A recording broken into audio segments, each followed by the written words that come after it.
Vagamon welfare ഗ്രൂപ്പിന്റെ 3ാം വാർഷികം നടന്നു. വാർഷികത്തോടനുബന്ധിച്ച് കുടുംബസംഗമവും അഡ്വക്കേറ്റ് സിരീഖ് തോമസ് MLAക്ക് സ്വീകരണവും സംഘടിപ്പിച്ചു. പരിപാടികളുടെ ഉദ്ഘാടനം അഡ്വക്കേറ്റ് സിരീഖ് തോമസ് MLA നിർവഹിച്ചു.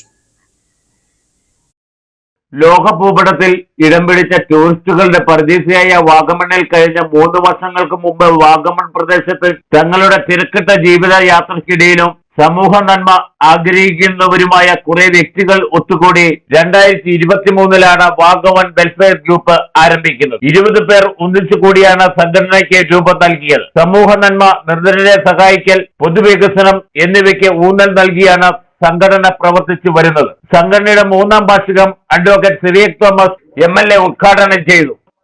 വികസന പ്രവർത്തനങ്ങൾ ഒത്തിരി അടിസ്ഥാന സൗകര്യങ്ങൾ അടക്കമുള്ള വികസനം ഉണ്ടാകേണ്ട ആവശ്യമുണ്ട്. എനിക്കറിയാം ഇതിന്റെ വികസന സാധ്യതകളെ കുറിച്ച് വളരെയധികം ഞാൻ നേരത്തെ മുതൽ നിരീക്ഷിച്ചുകൊണ്ടിരിക്കുന്ന നമുക്ക് പുതിയൊരു വികസന സംസ്കാരം ഉണ്ടാകണമെന്നാണ് എൻ്റെ ഒരു അഭിപ്രായം. നമുക്ക് ഇന്ന് ഈ 2 ദിവസം നമ്മളെ വളരെ പ്രീതിപ്പെടുത്തിയ 2 ദിവസങ്ങളാണ്.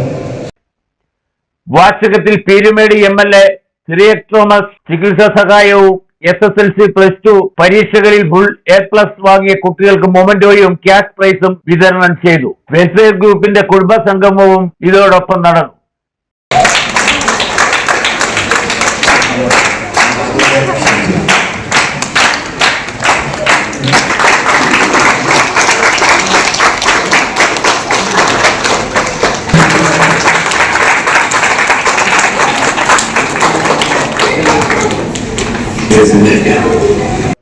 വാഗമണിന്റെ സമഗ്ര വികസനം ലക്ഷ്യം വെച്ചിട്ടുള്ള ഗ്രൂപ്പിന്റെ പ്രവർത്തനങ്ങൾ തുടർന്നും നടത്താനും യോഗം തീരുമാനമെടുത്തു. Idukki vision news, Vagamon.